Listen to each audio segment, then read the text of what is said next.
All right, here's our video. Here comes the sun. Fusion and how the elements are made. So not the Beatles song, right, from Abbey Road, 1969. George Harrison wrote it. No, not that song. But our sun. We'll talk about how our sun fuses elements. It's actually only fusing hydrogen into helium. But later on in its life, it will fuse other elements. We'll talk about that.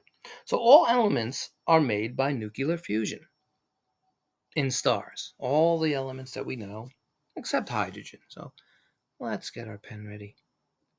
So hydrogen, H, right? Hydrogen.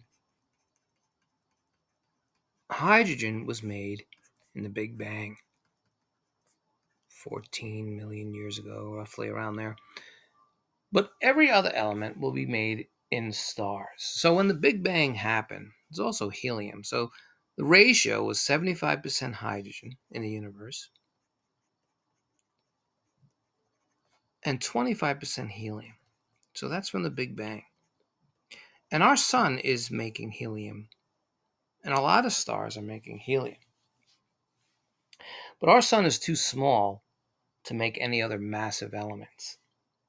So it's not massive enough to make iron, for example. So to make iron, you need a supernova. You need exploding stars. So our sun, and there it is in the background. You see our sun. It's a G-type star. It's a yellow dwarf. And in our Milky Way, there's only about 8%. 8% of the stars in our Milky Way are yellow dwarfs.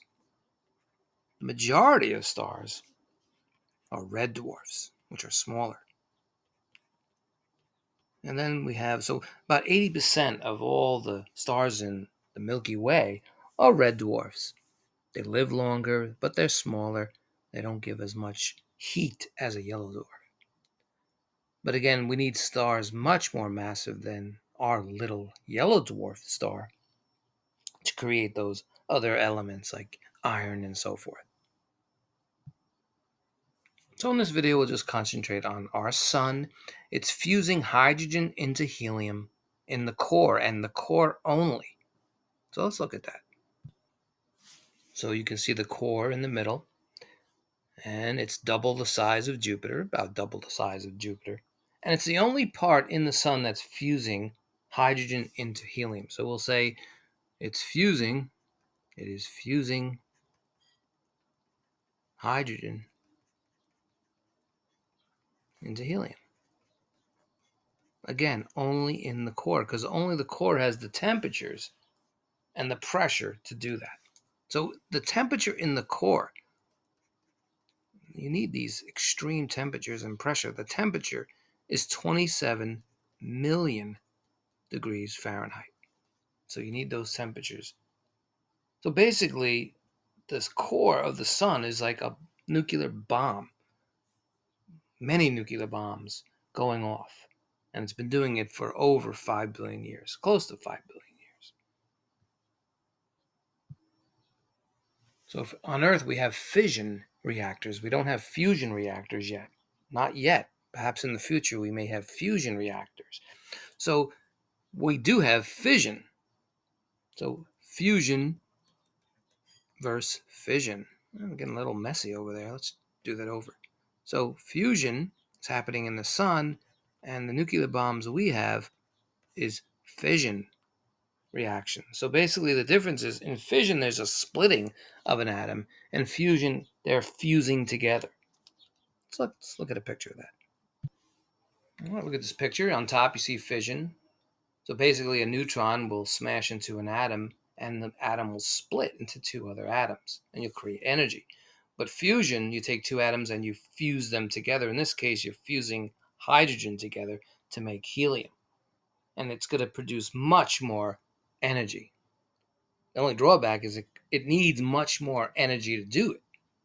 But once it happens, the energy is much more powerful. So basically, make sure our pen's working. We need 4 hydrogen atoms will fuse to make one helium atom.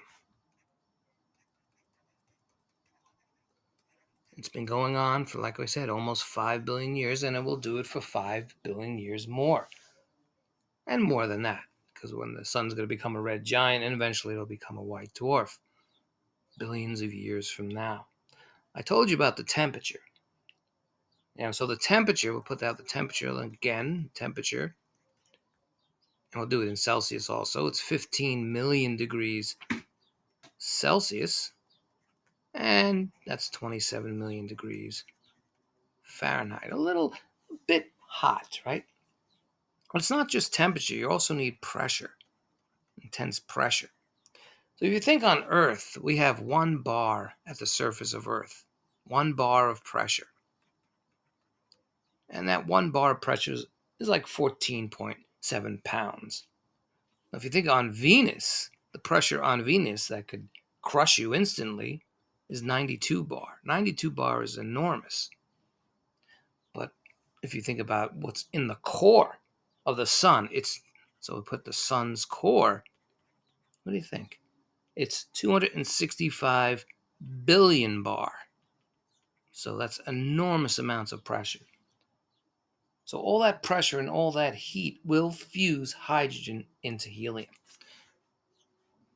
So basically, what's happening in the core, we'll draw the core here, is that energy from that fusion reaction is pushing out. But at the same time, gravity is pushing in. This is very important. This is a very important part. Right now, the sun is in a state of equilibrium. It's in a state of balance. The pressure from gravity is pushing, but it's equalized by the energy being produced by that fusion. But in the future, when the sun runs out of hydrogen in its core, that's where the problem stems. Gravity will take over. All right, so let me draw a better picture of that. So here's the core again, and the energy from fusion is pushing out, but the energy from gravity is pushing in. And it equalizes. Right now, the core in the sun is going through this equilibrium. In other words, the pressure and the gravity are equal. But when hydrogen runs out, and the sun may run out of hydrogen in 5 billion years, when that happens, the core is going to start to collapse. And there's the problem. So in the core, as the core is collapsing, and it's going to take a time for this core to collapse. Now, once it is collapsing, though, it's going to create more pressure and more energy, more heat. Eventually, that pressure in the core will cause helium to fuse. But right in the beginning, there's not enough temperature for helium to fuse. Eventually, there will be, and helium will fuse into carbon. But before that happens, let's look at some zones. So here's the core over here. We'll put get that pen going. So we'll just write core over here. And this part over here, this radiative zone, we'll put that the outer layer. And in the outer layer, there is still hydrogen. And so very simply, as the core collapses, and it's collapsing slowly, heat is generated. And what eventually happens is the heat in the outer layer where this hydrogen is, the temperature will soar and eventually will hit 27 million degrees Fahrenheit eventually. And when that happens, well, guess what happens? Then hydrogen will fuse again into helium. So as you can see, this process will go on and on. And eventually, though, the core will become hot where helium will fuse into carbon. So from a yellow dwarf stage that the sun was in for 5 billion years, once this happens and before helium is generated and fused into carbon, the sun will begin its red giant stage. Let's look at that. And let's use white. So making it simple here is when the core starts collapsing and the hydrogen in the outer shell, when it gets hot, because that outer shell is much bigger than the core. So there's much more hydrogen in the outer shell. And the outer shell couldn't fuse hydrogen into helium because there was not enough pressure and temperature. But when the core starts collapsing, that temperature will increase in the outer shell, and eventually hydrogen will fuse into helium. And when that happens, it's going to push out because it's going to have a rapid increase. And the sun's going to go from where it is as a yellow dwarf to become a red giant. And there's some estimates that it'll go past Earth. Well, in this picture, you see it's going near Earth. Whatever happens, though, when this happens in 12 billion years, and we have another 5 or 6 billion years for this to happen, Earth may be taken over. It may go to Mars, right? Either way, these two planets would not be habitable. So we need to find it's another video of finding another place to live, maybe in Europa or Ganymede. Now, red is cooler than yellow, even though the sun's not really yellow, it just appears yellow. So when it's expanding, just to review this, the reason why the sun is expanding is because the outer shell hydrogen, there's much more of it. There's much more energy involved when you have much more volume. And so that basically what happens is when that heats up, the hydrogen explodes. And those extra photons are going to push the outer layer, and it's going to rise enormous. You can see it's going to swallow up Mercury, it's going to swallow up Venus, and it may swallow up Earth. And as it does that, it's cooling down, so it appears red. Basically, it's a war against gravity. And this will happen over and over again. There's many steps involved. So as it cools down and it shrinks, and as the core collapses again, it gets warm again and expands again.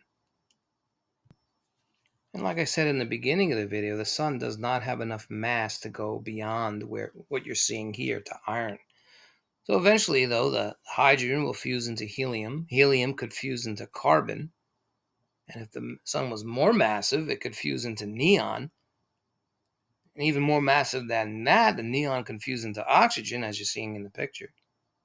And then silicon, that is. And eventually it stops at iron. And there's a reason no star, to get anything higher than iron, the star would have to explode. And the simple thing on this is when it gets to the iron stage, you need so much energy to fuse iron. And the energy, it's using more energy than it's producing. That's what's normally happening. That's why it stops at iron. So if you want to fuse iron, you need a massive explosion, which you find in supernova. Now there's elements missing. You may notice there's elements missing in here. So all the other elements happen through the explosion of supernova. So again, our sun will stop at carbon. So just to review, the hydrogen will fuse into helium. Over time, helium will fuse into carbon. And each time you go up a level here, it takes less and less time for it to happen. So eventually, this is the fate of our sun. It'll eventually be a red giant. Then it'll be a super red giant. And it will finally it'll shrink down to become a white dwarf where there's no fusion happening anymore. All right, that's our video today.